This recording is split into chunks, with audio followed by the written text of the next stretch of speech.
the Hollywood Radio Theater.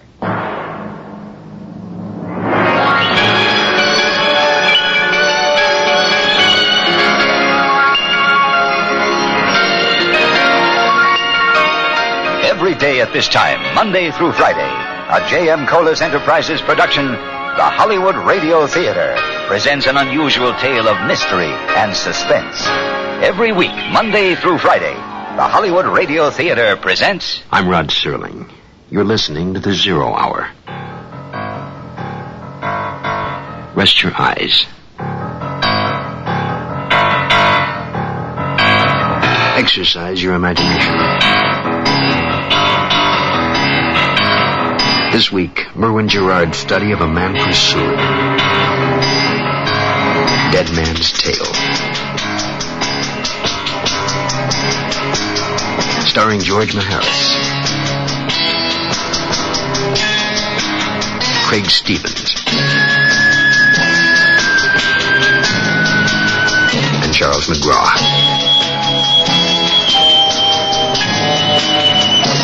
In Elliot Lewis's production of The 0 Hour.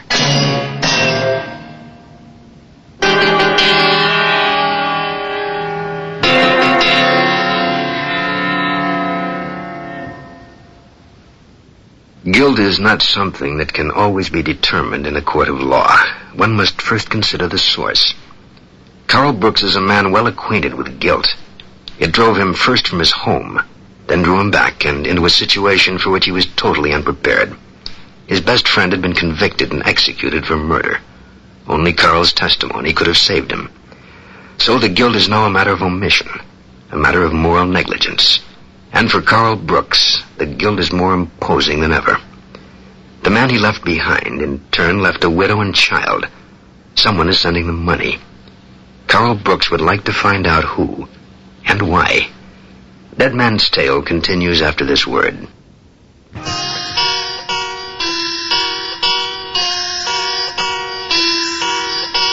I watched the sun come up over the city from my hotel window.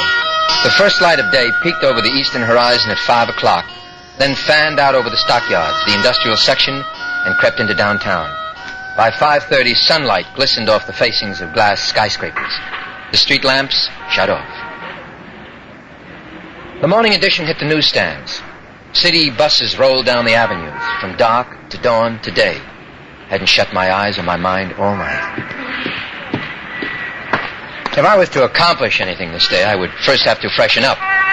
A weary face with dark circles under the eyes peered out at me from the medicine chest mirror.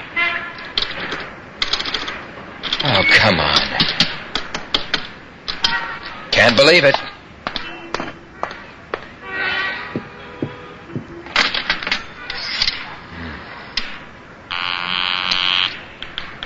Desk.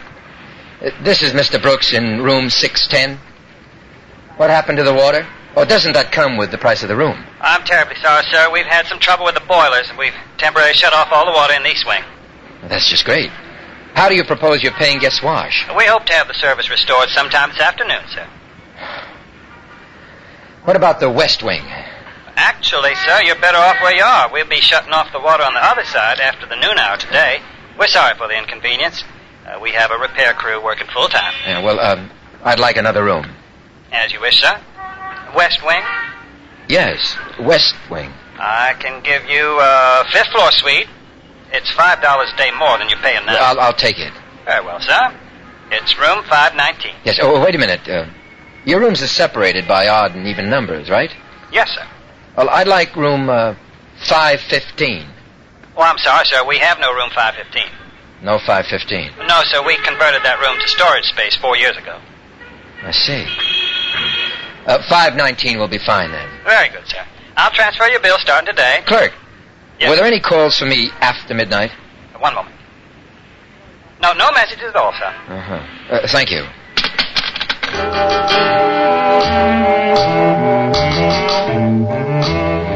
I took the elevator down to the lobby and exchanged the keys. So 515 was only used for storage now. That had been for 4 years. Very strange coincidence. A man is killed in the room, another man is condemned for murder and rushed off to meet his maker, and suddenly the scene of the crime no longer exists.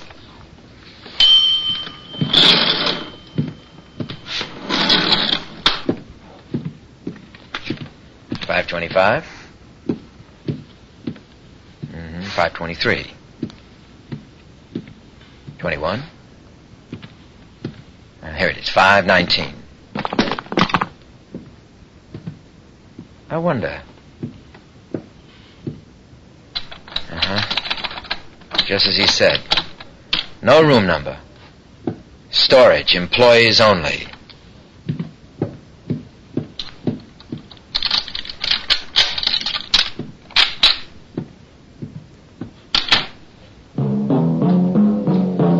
I showered, shaved, and had a light breakfast in the coffee shop before leaving the hotel. I needed mobility for the errands I had to run, so I rented a late model sedan from an auto agency. I phoned the Chronicle and tried to reach Hugo again. But he was out on still another story. Either that, or his secretary was told to say he was. Ellen Wilson's financial status was foremost in my mind. Nameless donations and free medical care. Dr. Frank Irwin might be able to shed some light on the subject, I thought. I drove to County General Hospital to find him. Dr. Irwin was in County General, all right, as a patient.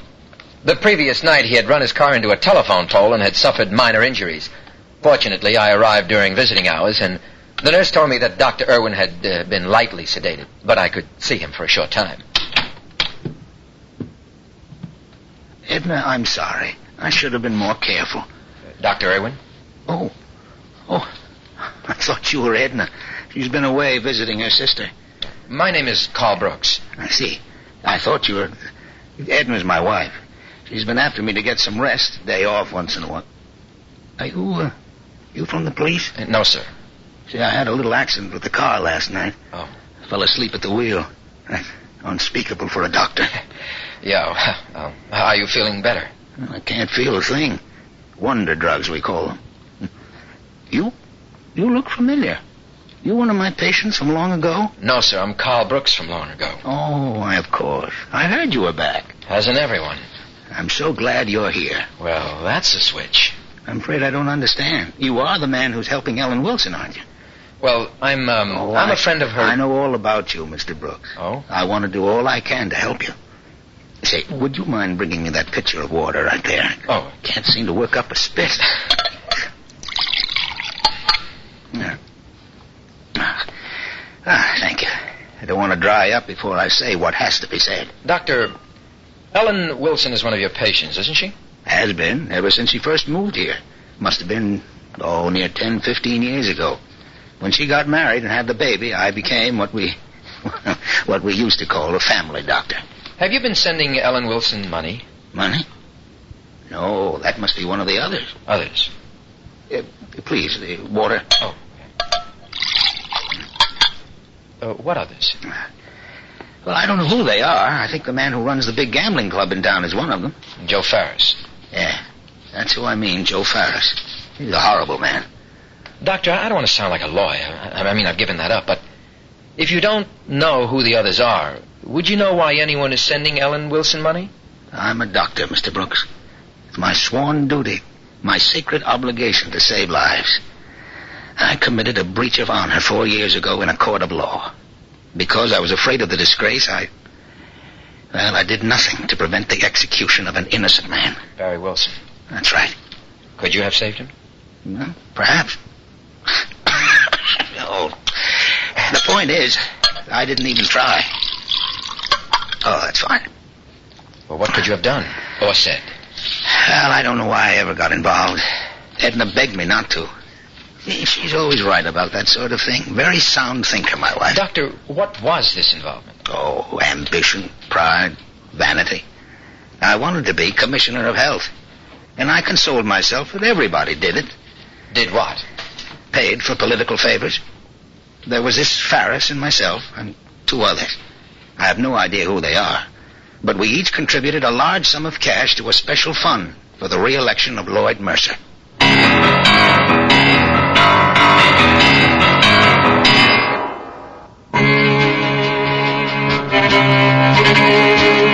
Of course.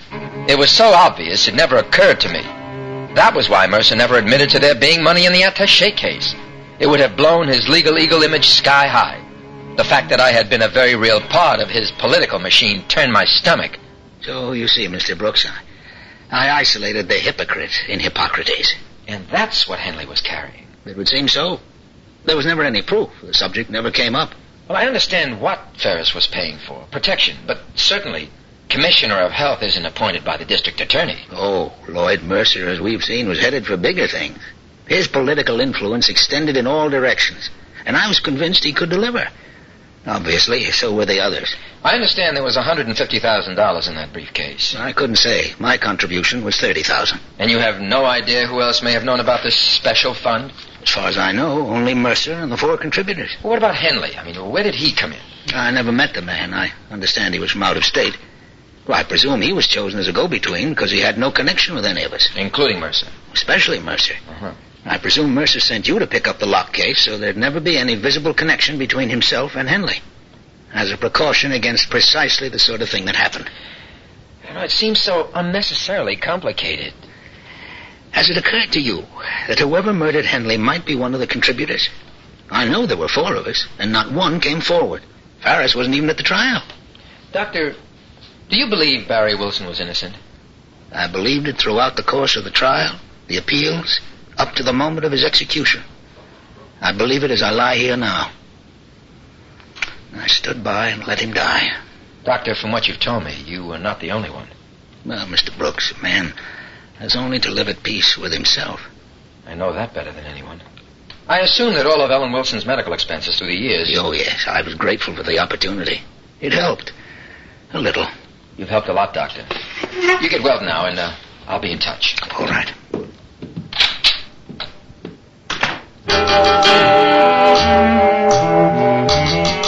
I left the hospital and headed for the National City Bank, Ellen Wilson's branch. It didn't take me long to notice I was being followed. A big maroon late model touring car was smoking along behind me, obviously tracking. Too obvious to be anything but a message from Joe Ferris. Looking in my rear view window, I could see 2 men in the car with the brims of their hats pulled low over their foreheads. It would have been funny if it weren't so frightening. And I was sure that was the purpose. To scare me into running. I had done it once before. Why not again? But Dr. Irwin had answered that for me. A man has only to live at peace with himself, and I was determined to achieve that end.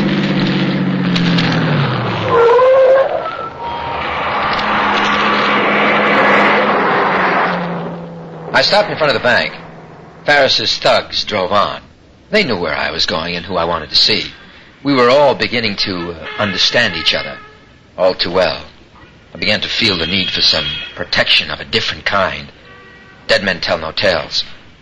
It was time to leak some information to the press.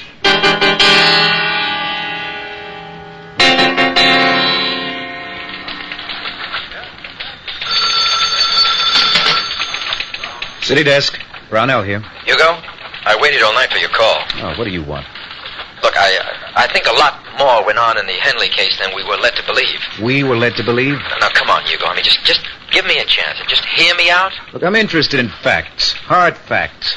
Something I can put in print. Well, I've learned enough in one day to know that you were right about Barry being framed and about the political setup in this town. So?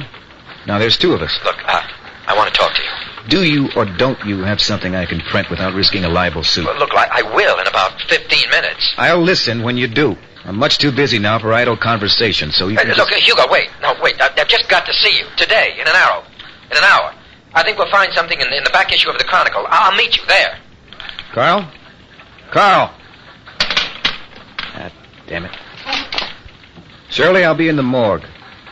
The one with the dead papers.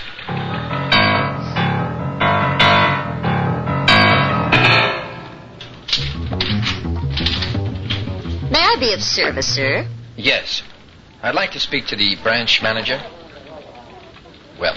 Go ahead. I'm waiting. Oh. I'm Joanne Price, branch manager. What can I do for you? Well, I'm sorry. I didn't... You didn't think a woman could ever achieve a position of responsibility, especially in such a stuffy field as money management. Believe me, I felt the same way. It's been a struggle. A depositor of yours, Mrs. Ellen Wilson, has been receiving cashier's checks drawn on this bank in the amount of $100 each month for the past 4 years. I'd like to know who's been sending them. Won't she tell you? She doesn't know either. Does she object? Mrs. Can't you just tell me who's sending those checks? No, I'd like to. You have such an honest face. But I'm afraid even if I had that information, it would be confidential. Besides, I'm really only the hired help. I wouldn't have the authority to give it to you. Well, who would? The bank president, Mr. Lacey.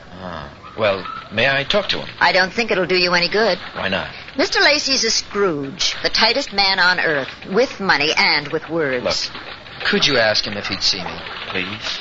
Don't hold your breath.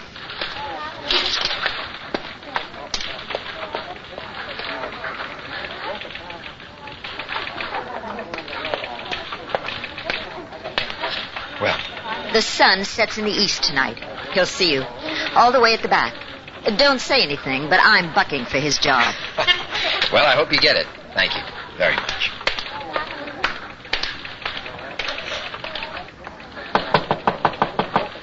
Come in and close the door behind you. Mr. Lacey? I only let you in here to tell you face to face that what you're asking for is privileged information, and I demand to know what your authority is in seeking it and for what purpose. I have reason to believe the person signing those cashier checks may have committed murder.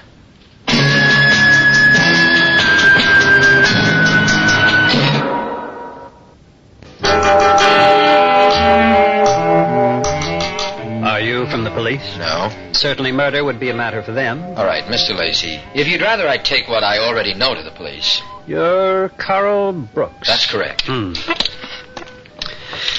Mr. Brooks, I'm not a rich man, despite what you may think. You knew Barry Wilson was innocent, didn't you? I don't know that.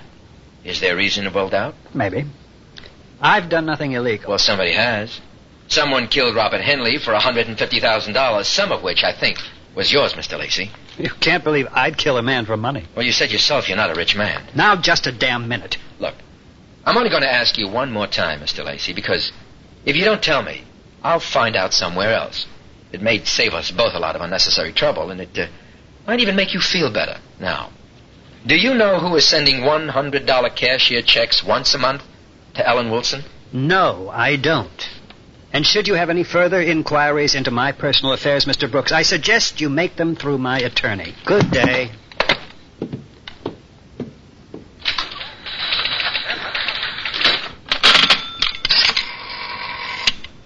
Get me Judge Mercer's chambers, immediately.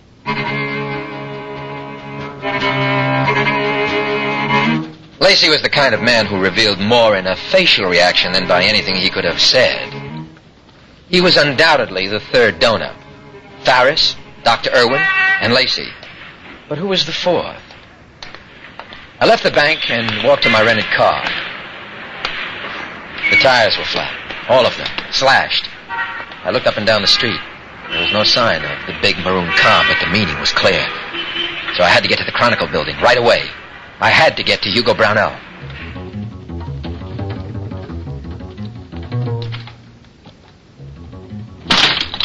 Oh, Hugo, you're here. Don't ask me why. I guess I'm just a sucker for nostalgia. Well, I wasn't sure if I'd make it. Word is out on me. What do you mean? Farris had his boys cut up my tires on the car. I hitchhiked over here. Never thought you'd come. Look, Carl, you're raving. Come on, you got me down here for a reason. Let's have it. Hugo, what do you know about a special campaign contribution fund to get Lloyd Mercer elected to a second term as DA? Maybe I should ask what you know. Well, there was one. $150,000. And that's what Henley was carrying the night he was murdered. Can you prove it? Not only that, but I think I can prove who killed Henley. Who? Do you know? Well, I'm hoping you can remember. You've seen him. You may even know him.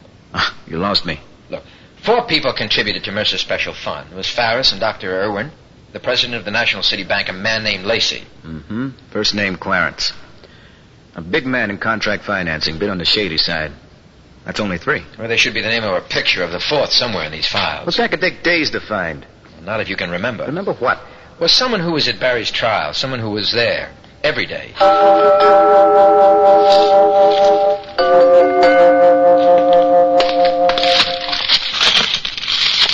Carl, this is hopeless. Even if we find who you're looking for, we'd have to push to reopen the case. And you know whose court this is. We'd have a hell of a time trying to get anybody to confess to being... Hold on. I found something. What do you got? No. Do you have a magnifying glass or something like that? Yeah, there's one here somewhere. Here. Ah, good. Okay, now, look. Who is this man? The one with his head down here in this picture and looking around in this one. That's right. He was there just about every day. The paving contractor. Used to do all the work for the city. Yeah, well, what's his name? Owen Morse. That's our man. Mm-hmm. Tomorrow at this time, rest your eyes and listen here to this week's continuing study in suspense, Dead Man's Tale. I'm Rod Serling, and this is the 0 Hour.